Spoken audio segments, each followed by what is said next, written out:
एक आदमी हमसे कह रहा था भगवान की आराधना क्यों, कल्प वृक्ष की आराधना करिए। क्यों? बोले कल्प वृक्ष में जो कल्पना करोगे तत्काल आपको मिलेगा। तो भगवान में तो बड़ा उलझन है, नहाना धोना पूजा पाठ मंत्र, और फिर जरूरी नहीं कि प्रसन्न हो जाए। और कल्प वृक्ष में कुछ नहीं करना, केवल कल्पना करो और मिल जाएगा। तो आप लोग बोलो किसके पक्ष में? कल्प वृक्ष के ही पक्ष में होंगे, उसमें तो कल्पना से ही मिलेगा। अच्छा चलो अब हम देखो आपके दिमाग का भ्रम निकालें। देखना मेरी तरफ, नजर मत हिलाना, तभी ना समझा पाऊंगा।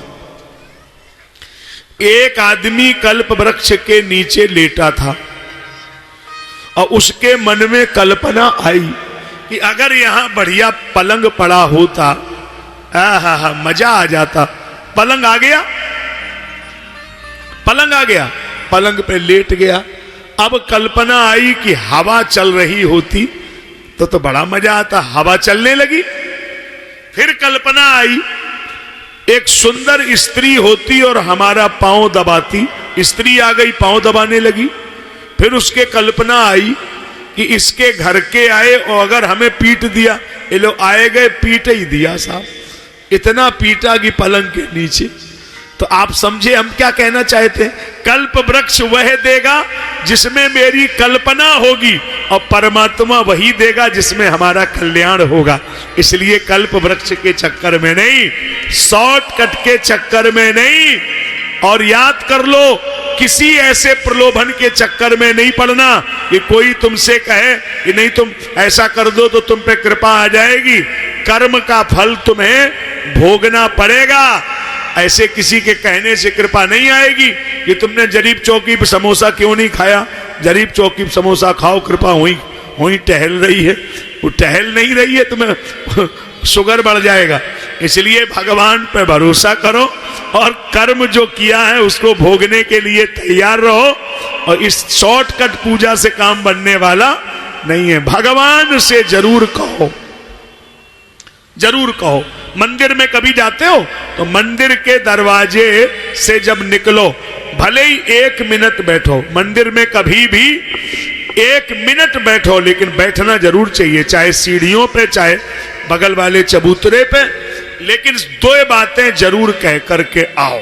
ये तो वेद शास्त्र कह रहा है, इसमें तो कोई दिक्कत नहीं, कह दो।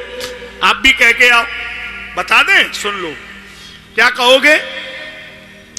मतलब फ्लैट 1 करोड़ का और मोटर कार और ये सब नहीं, ये गलत है, ये आप यही कहते हो।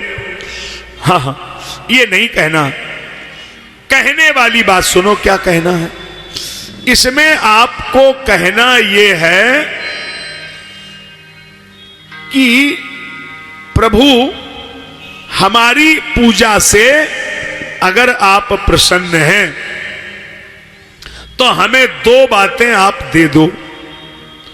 एक तो अनायासेन मरणम, ये जरूर मांग लो। अनायासेन मरणम मतलब मेरा जो मरण हो वो मेरे पास में बैठने वाला भी जानने ना पाए।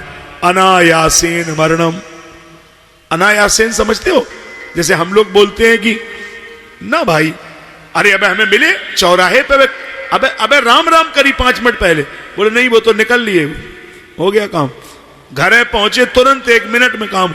इसका मतलब जन्मत मरत दुसह दुख होई, जो मरने का दुख होता है उससे बड़ा कोई दुख नहीं, और अगर वो भोग ना भोगना पड़े तो इससे बड़ा कोई फायदा नहीं। एक क्षण में निकल लो। तो अनायासेन मरणम, एक तो ये मांगो, और दूसरा ये मांगो कि प्रभु पराश्रित जीवन नहीं देना।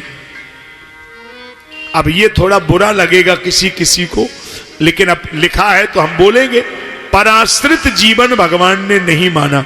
उन्होंने ये वेद शास्त्र ने कहा कि इससे अच्छा तो मरना ठीक है। पराश्रित का मतलब पानी रखा है लेकिन अब कोई बहू नहलाए दे तो नहाए ले, रोटी रखी है कोई खिला दे तो खा ले, कपड़े रखे हैं कोई पहना दे तो पहन ले। तो इससे अच्छा तो भगवान अपने घर बुला ले वही ठीक है, किसी दूसरे के आश्रित रह के जीवन नहीं जीना चाहिए। ये तो गलत बात है ना। तो ऐसे जीवन का कोई मतलब ही नहीं। और कई लोग हैं, तुमने देखा हो, ये पराश्रित जीवन उनका है, सब कुछ सामने है लेकिन शरीर काम नहीं कर रहा है। तो कभी कभी वो रोते भी रहते हैं, कोई उनकी सुनने वाला है नहीं। तो फिर तो भगवान अपने घर बुला लो, इसी में ठीक है ना। ऐसे जीवन से क्या फायदा? हिसाब बहू बेटा बेटी पति पत्नी, क्या मतलब? जीवन का मतलब जब तक शरीर चले तब तक तो मामला ठीक है, और ये चलना बंद कर दे तो फिर आपके धाम में ही रहो, वही ठीक है। ऐसे जीवन का मतलब क्या है?